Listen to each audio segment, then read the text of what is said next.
Taong 2016, sa isang tahimik na baybaying barangay sa Davao Oriental, may isang matandang ina na araw-araw na lumalapit sa dalampasigan kahit hindi inaabot ng araw ang kanyang pagod. Siya ay si Aling Rosa de la Cruz, 52 years old, isang inang dinala ng buhay sa paulit-ulit na paghihintay. Ang dagat ang naging sentro ng kanyang mundo. Sa bawat alon na humahampas sa buhangin, may alaala siyang pilit hinahawakan. Hindi niya ito binitawan sa kabila ng mga taon ng kawalan. Ang bawat pagdilim ng langit ay palaala ng isang pangakong hindi natupad at ng isang anak na hindi na nakauwi. Noong 2014, si Mark Anthony de la Cruz ay 23 years old. Lumaki siya sa simpleng pamumuhay sa tabi ng dagat, kasama ang kanyang inang si Aling Rosa na siyang tanging magulang na kinilala niya mula pagkabata. Ang kanilang buhay ay puno ng kakulangan, ngunit hindi kailanman nawala ng pag-asa. Sa murang edad, nakita ni Mark ang hirap ng kanyang ina na naglalabada, nagtitinda sa palengke at kumakayod sa kahit anong paraan upang may maipakain sa kanya. Ang mga gabing walang kuryente at ang mga araw na kulang sa pagkain ay naging bahagi ng kanyang paglaki. Habang lumalaki, lumalim ang kanyang pangarap na makaalis sa kahirapan. Naging inspirasyon niya ang mga barkong dumadaan sa kanilang baybayin. Doon niya nakita ang posibilidad ng ibang buhay. Noong March 2014, nagsimula ang kanyang paglalakbay patungo sa pagiging seaman. Iniwan niya ang probinsya upang sumailalim sa training sa Maynila. Ang pag-alis na ito ay hindi lamang pisikal na paglayo, kundi simula ng mas mahaba at mas mabigat na paghihintay ng kanyang ina. Sa unang taon ng kanyang training, si Mark ay dumaan sa mahigpit na pagsasanay at hirap ng buhay seaman trainee. Ang buhay sa barko at training facility ay malayo sa kanyang nakasanayan. Subalit nanatili ang kanyang determinasyon dahil sa iniwang ina. Sa panahong ito, si Aling Rosa ay nanatili sa kanilang maliit na bahay sa tabi ng dagat. Araw-araw siya nagtrabaho, ngunit mas madalas ay matatagpuan sa dalampasigan. Ang kanyang mga mata ay nakatutok palagi sa malayong horizon, tila may inaasahan mula sa dagat.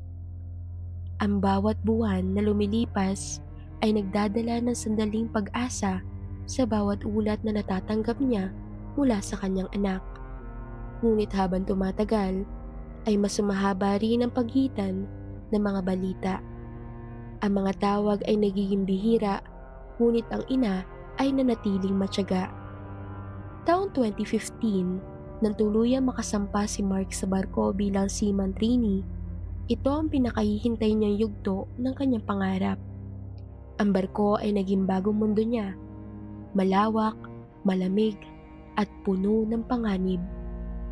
Ang unang mga buwan niya sa dagat ay puno ng pagkatuto at hirap. Ang kalungkutan ay madalas dumalaw, lalo na sa mga gabing tahimik ang karagatan. Sa kabila nito, nanatili ang kanyang layunin na makapagpadala ng mas magandang buhay para sa kanyang ina. Sa kabilang panig, si Aling Rosa ay nagsimulang masanay sa mahabang pananahimik. Ang kanilang komunikasyon ay unti-unting nagiging limitado, ngunit ang kanyang pag-asa ay hindi kailanman humina. Sa bawat pagdampi ng hangin mula sa dagat, iniisip niyang dala nito ang hininga ng kanyang anak. Noong June 2016, naging mas madalang ang komunikasyon mula kay Mark. Ang ina ay nagsimulang makaramdam ng kakaibang kaba, ngunit pinilit niyang itinatago ito sa kanyang sarili. Sa isang gabi ng tag-ulan, uling-ulit na nakatanggap ng mensahe ang ina.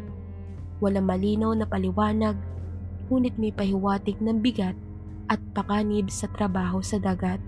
Pagkatapos nito, ay tuluyan nang nawala ang komunikasyon.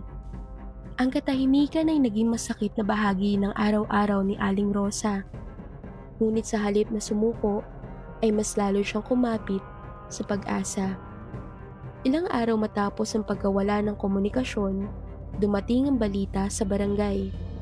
Isang opisyal mula sa shipping company ang nagbigay ng impormasyon tungkol sa insidente ng barkong sinasakyan ni Mark. At ayon sa ulat, nagkaroon ng malakas na bagyo sa karagatan at may ilang tripulante na hindi natagpuan. Ang balita ay hindi malinaw kung buhay o wala na ang mga nawawala. Walang katawan na na-recover at walang tiyak na sagot. Ang kawalan ng kasiguraduhan ay nagdulot ng mas malalim na sakit para kay Aling Rosa. Sa kabila nito, hindi niya tinanggap ang ideya ng pagkawala. Para sa kanya, ang kawalan ng katawan ay kawalan ng katapusan. Taong 2017 hanggang 2019 ay naging panahon ng matinding paghihintay. Si Aling Rosa ay patuloy na nabubuhay sa pagitan ng realidad at pag-asa. Sa bawat araw na lumilipas, hindi humihina ang kanyang paniniwala na babalik ang kanyang anak. Ang kanyang buhay ay umiikot sa dagat. Araw-araw siyang naroroon, anuman ang lagay ng panahon. Ang mga tao sa paligid ay unti-unting nasanay sa kanyang presensya. Ngunit marami ang hindi nakaunawa sa kanyang patuloy na paghihintay. Sa mga taon na iyon, unti-unting kumupas ang interes ng iba sa nangyari kay Mark. Ngunit sa puso ng ina, ang lahat ay nananatiling sariwa. Taong 2021, isang hindi inaasahang impormasyon ang lumabas mula sa isang ulat ng maritime investigation. Ayon dito, may posibilidad na may ilang survivor ang napadpad sa ibang bansa matapos ang insidente. Isang pangalan na kahawig ni Mark ang lumitaw sa isang listahan ng mga hindi pa nakikilalang survivors sa isang coastal area sa ibang bansa. Walang ikumpirmasyon, ngunit sapat ito upang muling buhayin ang pag-asa ni Aling Rosa. Sa pagkakataong ito, hindi na siya tumigil sa paghahanap ng kasagutan. Lumawak ang kanyang mundo mula sa kanilang barangay patungo sa mga opisina, ahensya at organisasyon na maaring makatulong. Taong 2022, sa edad na 58, si Aling Rosa ay unang beses na lumabas ng kanyang probinsya upang personal na hanapin ang anak. Bitbit niya ang mga lumang dokumento, larawan at alaala. Ang kanyang paglalakbay ay puno ng hirap. Maraming beses siyang hindi pinansin. Maraming pintuan na ang isinara sa kanya. Ngunit hindi siya tumigil. Sa kabila ng pagod at katandaan, nanatili siyang matatag. Ang kanyang katawan ay mahina, ngunit ang kanyang determinasyon ay nananatiling buhay. Taong 2024, lumitaw ang isang mahalagang impormasyon mula sa isang international NGO. Isang lalaki na natagpuan sa isang liblib na coastal area sa Indonesia ang kahawig ni Mark. Siya ay buhay, ngunit may amnesia at walang malinaw na magkakakilanlan. Ang impormasyon ay hindi kaagad tinanggap bilang katotohanan, ngunit isinailalim sa masusing pagsusuri. Sa tulong ng mga larawan at lumang record, unti-unting lumakas ang posibilidad na ito nga ang matagal nang nawawalang seaman. Taong 2025, matapos sa maraming taon ng paghihintay, isinagawa ang isang pagpupulong sa isang rehabilitation facility sa Zamboanga. Doon, unang beses muling nasilayan ni Aling Rosa ang lalaking matagal niyang hinanap. Ang anyo nito ay nagbago dahil sa mga taon ng pagkawala, ngunit ang mga bakas ng kanyang anak ay naroon pa rin. Sa sandaling iyon, walang sigaw o malakas na emosyon sa labas, ngunit sa loob ng ina, tila bumalik ang lahat na nawalan taon. Ang sakit, pag-asa, at pag-ibig ay nagsanib sa iisang sandali. Taong 2026, si Mark ay muling nanirahan kasama ang kanyang ina sa kanilang lumang bahay sa Davao Oriental. Ang kanilang buhay ay hindi na tulad ng dati, ngunit muling nabuo ang koneksyon na matagal nang nawala. Ang dagat na dati ay simbolo ng pagkawala ay naging saksi ng kanilang muling pagsasama. Si Aling Rosa ay tumanda, ngunit sa wakas, nakita niya ang bunga ng kanyang hindi matitinag na paniniwala. Ang kwento ng seaman na nawala at ng inang hindi bumitaw ay hindi lamang tungkol sa pagkawala, kundi tungkol sa lakas ng pag-asa ng kanyang lumaban sa panahon.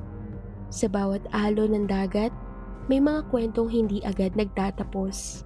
May mga pusong patuloy na naghihintay at may mga inang hindi sumusuko hanggang sa huling sandali ng buhay.